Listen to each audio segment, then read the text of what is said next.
Bismillahirrahmanirrahim. Assalamualaikum. Semoga kita baik-baik saja dan semoga kita masuk surga. Amin. Teknologi pembelajaran. Mengenai masalah definisi teknologi pendidikan tidaklah berbeda dengan teknologi pembelajaran, yang mana sama-sama berharap akan lebih berhasilnya sebuah proses pendidikan atau pembelajaran.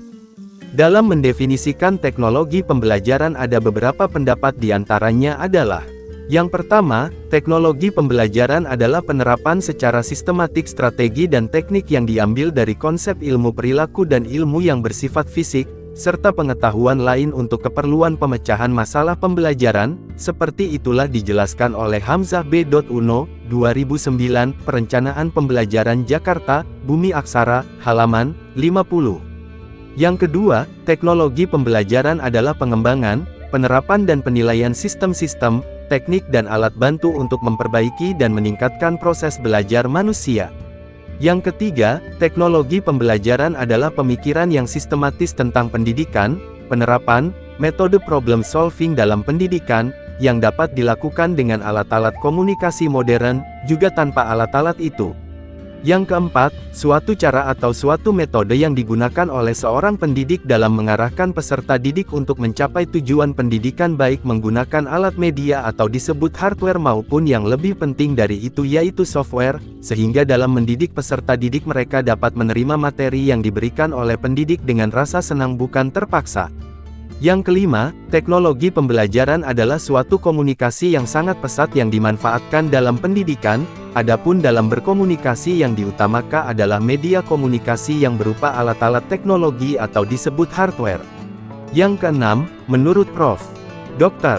Hadi Miyarso bahwa teknologi berasal dari kata tekne yang artinya adalah seni, cara, metode dan kreativitas yang ditempuh oleh seorang pendidik dalam mentransfer pengetahuan kepada peserta didik. Dalam kata lain bahwa seorang guru harus mempunyai cara ataupun keahliannya dalam mendidik peserta didik. Dari beberapa definisi di atas maka dapat ditarik kesimpulan bahwa teknologi pembelajaran adalah suatu cara atau metode yang sistematis yang diharapkan nantinya peserta didik dapat menerima materi pendidikan agama Islam dengan lebih baik, dengan rasa senang dan tanpa ada paksaan. Teknologi pembelajaran merupakan bagian dari teknologi pendidikan. Hal ini didasarkan pada konsep bahwa pengajaran adalah bagian dari pendidikan. Teknologi pengajaran merupakan satu himpunan dari proses terintegrasi yang melibatkan manusia, prosedur, gagasan, peralatan dan organisasi serta pengelolaan cara-cara pemecahan masalah pendidikan yang terdapat di dalam situasi belajar yang memiliki tujuan dan disengaja. Seperti itulah dijelaskan oleh Nasution 2008 Teknologi Pendidikan, Jakarta, Bumi Aksara halaman 1. Masuk ke fungsi teknologi pembelajaran. Berikut ini adalah beberapa fungsi dari teknologi pembelajaran sebagai berikut. 1. Sebagai sarana bahan ajar yang ilmiah dan objektif. 2. Sebagai sarana untuk memotivasi peserta didik yang semangat belajarnya rendah. 3. Sebagai sarana untuk membantu peserta didik mempresentasikan apa yang mereka ketahui. 4. Sebagai sarana untuk meningkatkan efektivitas pembelajaran. 5. Sebagai sarana mempermudah penyampaian materi. 6. Sebagai sarana untuk mempermudah desain pembelajaran. 7. Sebagai media pendukung pelajaran dengan mudah. 8. Sebagai sarana pendukung terlaksananya program pembelajaran yang sistematis. 9. Sebagai sarana meningkatkan keberhasilan pembelajaran. Selanjutnya kita masuk ke manfaat teknologi pembelajaran. Mengenai manfaat teknologi pembelajaran sangatlah banyak dan hal ini tergantung dari siapa yang memanfaatkannya. 1. Manfaat bagi pendidik. A. Pendidik dapat lebih memudahkan tercapainya tujuan pendidikan. B. Pendidik dapat mempermudah desain pembelajaran. C. Pendidik dapat menunjang metode pembelajaran. D. Pendidik dapat lebih meningkatkan efektivitas pembelajaran. E. Pendidik lebih mudah menyampaikan materi pembelajaran. F. Pendidik dapat mengefisiensikan waktu. G. Dapat menjadi daya dukung pengajaran seorang pendidik. 2. Manfaat bagi peserta didik. A. Peserta didik dapat lebih cepat menyerap materi pelajaran yang diberikan oleh pendidik. B. Peserta didik menerima materi pembelajaran dengan senang. C. Peserta didik dapat mempresentasikan apa yang mereka ketahui. D. Peserta didik tidak bosan dengan cara penyampaian materi pembelajaran secara verbal. E. Peserta didik lebih bisa berekspresi dalam proses pembelajaran. Selanjutnya kita masuk ke perkembangan teknologi pembelajaran. Sejarah perkembangan teknologi pendidikan menjadi sangat singkat jika dihitung bagaimana jabatan dan pola pikir telah dibawa bersama-sama untuk menciptakan bidang galian dari teknologi pendidikan. Peserta didik dari teknologi pendidikan sepanjang tahun 1960 pada umumnya mengikuti salah satu dari dua jalur berikut, yaitu pendekatan audiovisual. Bagaimana gerakan terbentuknya teknologi pendidikan dimulai oleh salah satu pakar, yaitu Dr.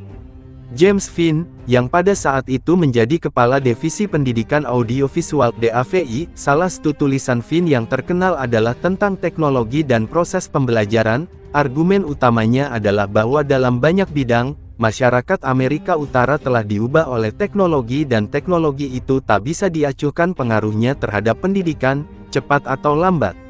Teknologi pendidikan muncul sebagai bidang studi dan kategori jabatan baru pada tahun 1960, tetapi sebelum itu banyak peristiwa sejarah yang menjadi dasar dari sebuah pondasi teknologi pendidikan secara keseluruhan. Seperti itulah dijelaskan oleh Muhammad Arif Am, 2010, Teknologi Pendidikan, Kediri, Stein Kediri Press halaman 3. Seperti perkembangan instruksional atau pengajaran. Menyangkut perkembangan teknologi instruksional, terdapat beberapa pendapat mengenai hal tersebut. Mereka membaginya ke dalam beberapa periode, di antaranya. Satu periode tahun 1960 sampai tahun 1969.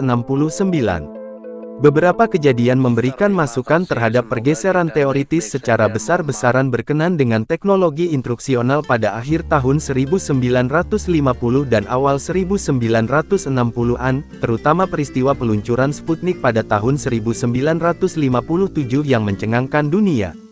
Akibat dari itu, terutama di Amerika, sekolah dikritik karena kegagalannya mengajarkan sains dan matematika dalam kapasitas yang cukup. Karena itu tekanan lebih dialamatkan kepada teknologi instruksional. Akibatnya terdapat dua konstruk teoritis muncul secara bersamaan yang mempengaruhi lapangan teknologi instruksional.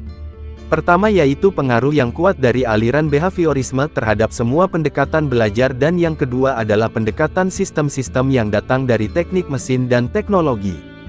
Gerakan yang berbeda ini akhirnya melahirkan dan saling melengkapi yang disebut dengan pengajaran terprogram.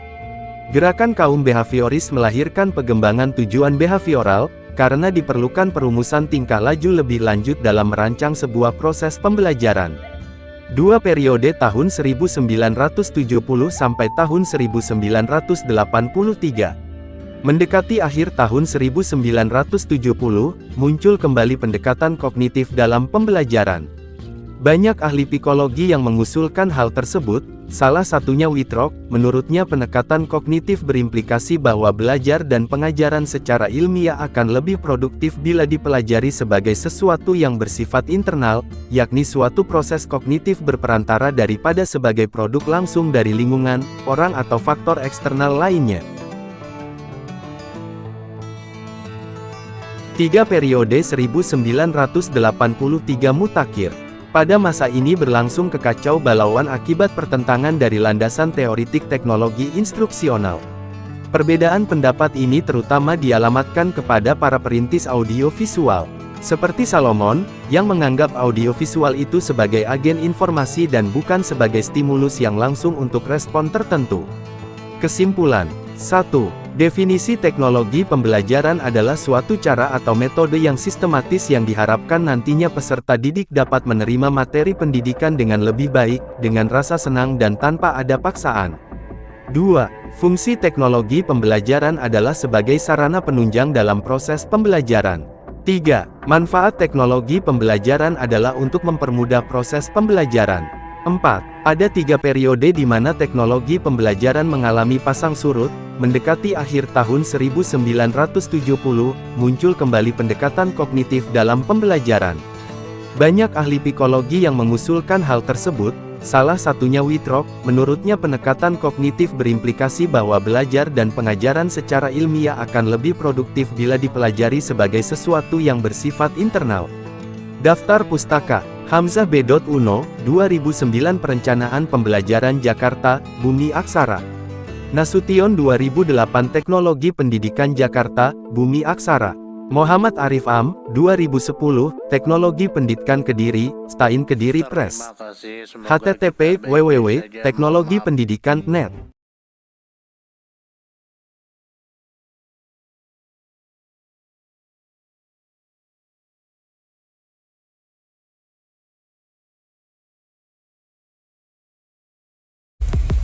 Terima kasih banyak.